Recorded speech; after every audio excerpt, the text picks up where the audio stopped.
Sangat harus runtut dan teliti. Betul. Kira-kira apakah di materi laju reaksi ini akan full dengan perhitungan? Tidak, ya akan bereksperimen. Ya, kita akan mencoba merancang percobaan yang berkaitan dengan laju reaksi. Jadi ini ya kita akan mempelajari faktor-faktor yang mempengaruhi laju reaksi. Itu ada beberapa. Mobil yang kira-kira kenapa mobil bisa terbakar? Sudah tua. Ada faktor lain? Terkena air. Terkena air laut. Terus terkena panas. Jadi banyak faktor yang menyebabkan mobil ini menjadi berkarat. Kira-kira prosesnya dari besi yang awalnya kan itu besi yang kuat ya, karatnya hingga terbentuk karat itu prosesnya lama atau cepat? Lama. Berarti dia laju reaksinya berlangsung lama. Coba bandingkan ya dengan proses pencoklatan pada apel. Pernah melihat fenomena ini? Lebih cepat mana antara perkaratan dengan pencoklatan pada apel? Pencoklatan pada apel. Ya. Jadi dalam suatu reaksi ya, itu ada dua kemungkinan. Dia bisa berlangsung cepat atau lambat. Bisa nggak kita menggambar proses pencoklatan apel? Bisa. Bisa. Caranya saat dikupas dimasukkan kulkas, saat dikupas dimasukkan ke dalam plastik. Dan juga bisa menggambar ya. Jadi proses pencoklatan apel yang berlangsung cepat itu bisa digambar dengan cara-cara tertentu. Jadi ketika kamu memotong apel ya, sel apel itu akan pecah. Itu menghasilkan enzim yang namanya PPO atau polifenol oksidase. Nah, ketika terbentuk enzim itu, kemudian ada udara. Kalau dibiarkan di tempat terbuka, ada udara. Di dalam apel sendiri terdapat substrat yang namanya polifenol. Ketika ada udara, terdapat enzim yang menyebabkan oksidasi, hingga terjadilah peristiwa oksidasi. Nah, dari peristiwa oksidasi ini itu nantinya akan membentuk senyawa kulinon yang berwarna coklat. Saya mempraktikkan proses menggambar atau penggambaran pencoklatan pada apel. Bisa? Sini ya Pak.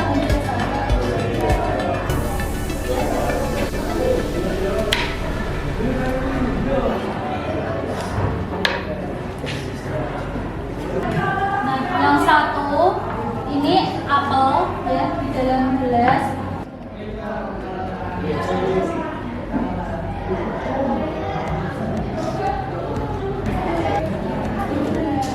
Nah ini ya. Nah ini ada dua gelas ya. Yang satu apel tanpa perlakuan apa-apa, yang satu kita tetes dengan air lemon.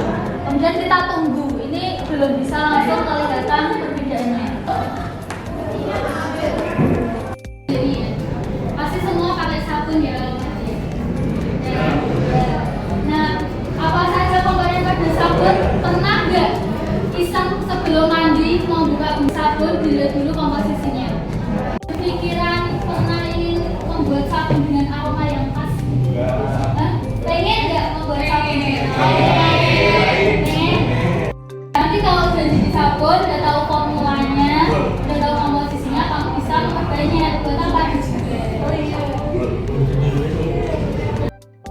Nah nanti ketika minyak dicampur dengan NaOH itu sebenarnya sudah menjadi sabun. Kira-kira faktor reaksi apa? Tadi sudah mempengaruhi proses pembuatan sabun. Serbuk itu luas permukaannya lebih besar ya serbuk. Pengaruhnya bagaimana? Laju reaksi. Kalau partikel itu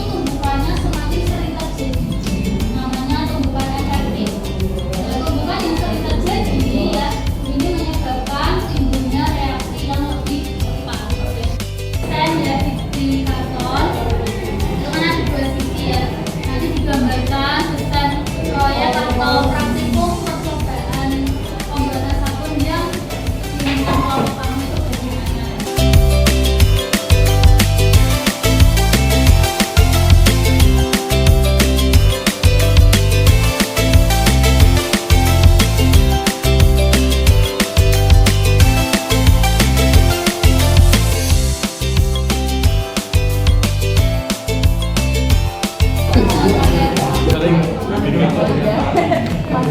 iya.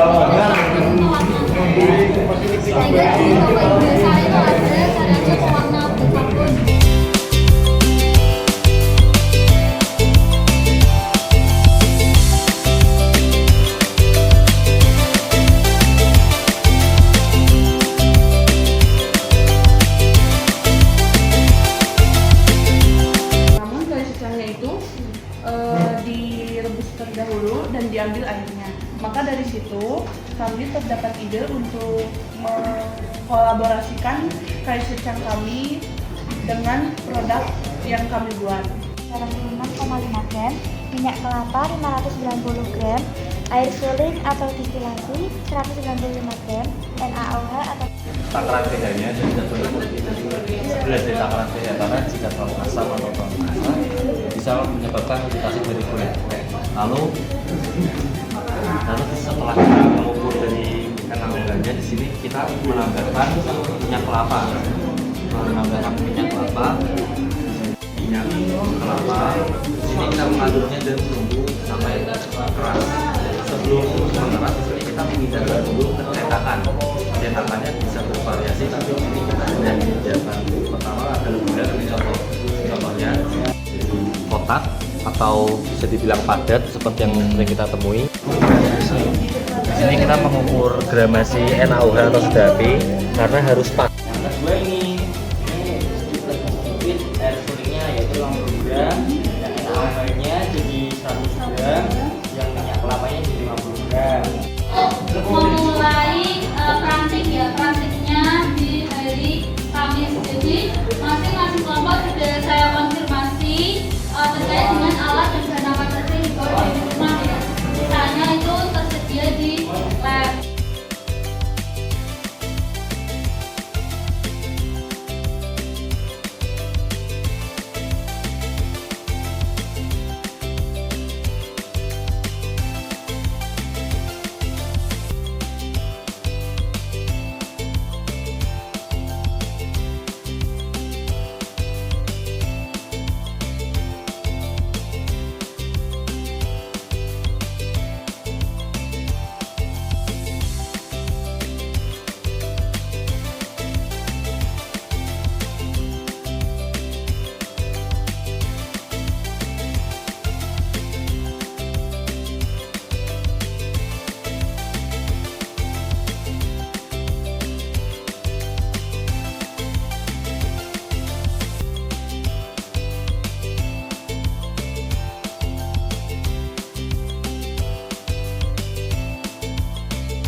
Reaksi utama dalam pembuatan sabun adalah reaksi sabonifikasi, yaitu reaksi antara trigliserida, lemak, atau bisa disebut juga dengan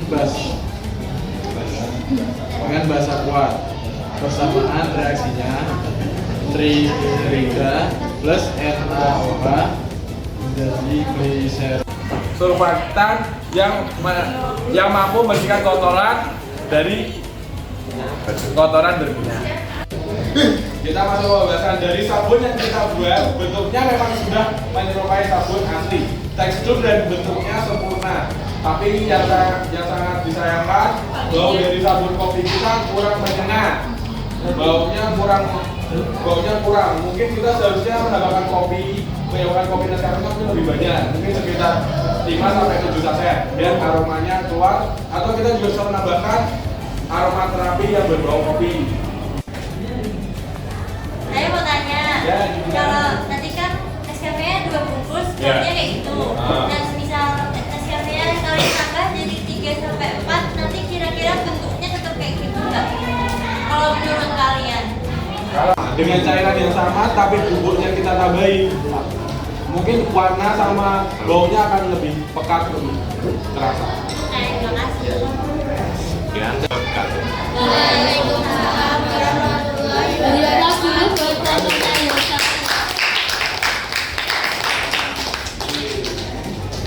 Oke, presentasi selanjutnya silakan dari kelompoknya Zamki bisa mempersiapkan diri. Assalamualaikum warahmatullahi wabarakatuh. Waalaikumsalam warahmatullahi wabarakatuh. Perkenalan, nama saya Muhammad Razandi Abdullah Syahrilaza. Saya Aisyah Surya. Saya Peggy.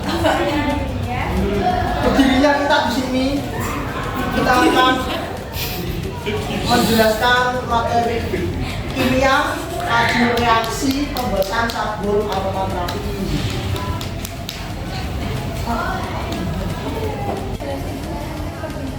Oh ya, kelompok kita membuat sabun bulang, air dan esens. Oke, minyak yang di bahan untuk sabun bulang ini, kelompok kita ada percobaan 2, yaitu percobaan pakai minyak zaitun sama minyak sayur. Karena minyak zaitun yang dipakai di glycerin adalah molekul yang menarik kelembaban dari udara yang tidak disimpan di tempat yang berventilasi yang baik. Glycerin dapat menarik terlalu banyak kelembapan dan pembuatan sabun menjadi Sabun menjadi Lembek. jadi betul ya tekstur ya. Iya. Tekstur. Oke. Ya, silakan simpulannya. Kesimpulannya, praktikum ini dapat ditarik kesimpulan laju reaksi memiliki pengaruh signifikan terhadap laju samponifikasi dalam pembuatan sabun bunga telang. Konsentrasi reaktan yaitu minyak dan busa. Minyak dan basa kuat NaOH juga mempengaruhi laju reaksi. Praktikum ini memberikan pemahaman yang lebih baik tentang faktor-faktor yang mempengaruhi laju reaksi dalam pembuatan bunga telang. Sabun bunga telang. Yang dari saya ada pertanyaan. Yuk, 2 penanya. Ada enggak yang ingin bertanya? Ada, jelas. Ada enggak sama hasilnya punya kalian? beda rasanya. Dari aroma, tekstur juga karena komposisinya kan berbeda sehingga dia akan mempengaruhi teksturnya, kemudian tingkat ininya busanya. Tadi sudah dicoba sabunnya. Bagaimana kadar ini busanya banyak sedikit atau sekedar keluar busanya? Keluar tetapi sedikit. Itu bisa dievaluasi kenapa kok busanya sedikit, kira-kira apa yang kurang, atau energinya yang kurang, apa minyaknya yang kurang. Ya, sudah dilakukan oleh kelompok dan juga hasil sabun kelompoknya siapa ini Jessica ya. Ini